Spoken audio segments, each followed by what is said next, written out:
अच्छा स्वामी जी, पॉस्चर की हम लगातार बात कर रहे हैं। हमारे जो जी मेरी बहन, स्वामी जी गलत पॉस्चर किस तरह से हमारे लिए नुकसानदायक है वो तो आप बता रहे हैं, लेकिन इसी गलत पॉस्चर की वजह से कई बार sciatica, cervical pain, shoulder stiffness, arthritis, ankylosing spondylitis, ये सारे मामले बढ़ रहे हैं। योग में ऐसी कौन सी बेसिक थ्योरी है जो इन सब को जड़ से ख़त्म कर सकती है, इन बीमारियों की जड़ पर जाकर वार करे? तो इन सब का कारण एक तो मैंने कहा मूलाधार से सहस्रार तक अष्ट चक्रों का लड़खड़ाना।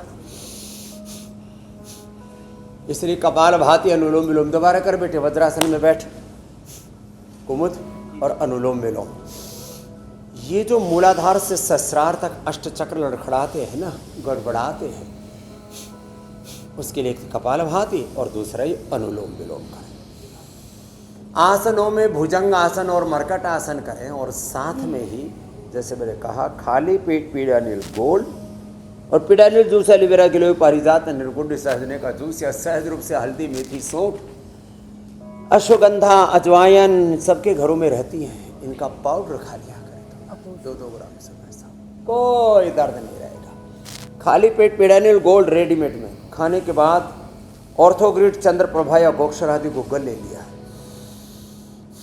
कोई दर्द नहीं रहेगा। ऐसे वज्रासन में बैठने से मेरुदंड सीधा रहता है, ऐसे ये अच्छा है, ये पोज है, ऐसे बैठा करें। जो सीधे बैठने की आदत तो डालनी पड़ेगी। पद्मासन में ऐसे बैठे, सुखासन में भी बैठे तो ऐसे बैठे।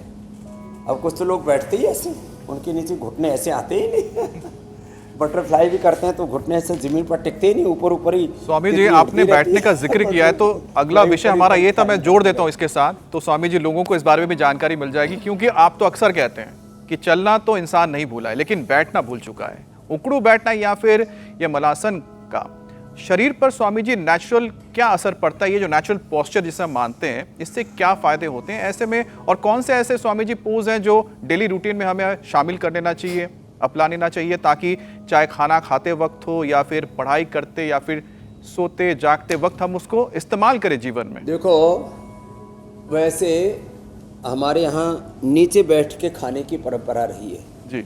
ये डाइनिंग टेबल पर बैठ कर के खाना, फिर ये जो कम्बोर्ड, जो खड़ी वाली ऊंची वाली जो सीट होती है उस पर बैठ कर के टॉयलेट जाना। अब ये हमारी आंतरिक बात है, लेकिन चलो बात आई गई है तो दिल में आ गई तो जुबान से कह ही देते हैं। हम तो जो ये कम्बोर्ड टॉयलेट होती है ना, उसके ऊपर भी देखो जाना पड़ता है, दुनिया घूमते हैं, उस पर भी हम तो ऐसे ही बैठ करके टॉयलेट, हमारा आदत ही ऐसी हो गई, हमको वो दूसरा सुहाता ही नहीं है। तो कभी अब जैसे कुछ लोग अब सर्दियाँ हो रखी हैं तो आग जला करके ऐसे ही सीखते हैं, तो कभी कभी ऐसे बैठ जाया करें, इसमें क्या है। तो गांव में तो सारी जो आपस की जो मीटिंग होती है, खास करके जिसको कहते हैं गांव में पंचायत, या जो हुक्के पर जो लोग बैठते हैं, ताश भी खेलते हैं गांव में। वैसे मैं इन चीज़ों का समर्थक नहीं हूँ, लेकिन गांव वाले ऐसे सहज रूप से बैठते हैं, उससे पहचान अच्छा हो जाता है ये ऐसे बैठने से। तो आप कभी भी घर में ऐसे बैठ करके पढ़ भी सकते हैं, ऐसे बैठ करके बात भी कर सकते हैं। तो 2-4 मिनट तो ऐसे बैठ जाया करें, अच्छा रहता है। 2-4 मिनट वज्रासन में बैठ जाया करें, 2-4 मिनट जो है पद्मासन में बैठ जाया करें। ऐसे कुछ नियम थोड़े थोड़े ऐसे जीवन में थोड़ा थोड़ा चेंज करें ना। वही ढर्रा जो चला जा रहा है, जब देखो तब जो है हमारे उठने बैठने की जो पोस्चर है ना, गड्ढमट रहते हैं। ये बात सही तो थोड़ा थोड़ा चेंज करें। जब भी खाली समय मिले अनुलोम विलोम कर लिया करें। कुर्सी पर भी बैठे हुए, सोफे पर भी बैठे हुए जो है, नहीं फ़ोन आदि पर बात करनी है, आपस में भी बात करनी है, तो जैसे बच्चे जो है ना ज़्यादा गतिशील रहते हैं, वो मीनाक्षी जी खूब अच्छे से जानती हैं कि कितना हुड़दंग करते हैं। उनकी गतिशीलता की वजह से स्वामी जी मेरी गति रुकी नहीं पाती है। एनर्जेटिक रहते हैं इसलिए आप हेल्दी रहते हो।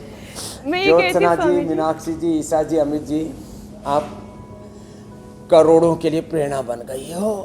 तो ये तो छोटी छोटी बात है। कंफर्ट का आपने जिक्र किया ना, कंफर्ट, गद्दे, ये मुझे लगता है कि इंसान के जीवन में इसने कुछ कंफर्ट के जगह पे अनकंफर्ट चीजों को डाल दिया है, जैसे कि ये बीमारी, और पता नहीं ना जाने और कौन कौन सी चीजें हम आने वाले वक्त में देखेंगे स्वामी, क्योंकि हमने इस कंफर्ट को जरूरत से ज्यादा यूज कर लिया है।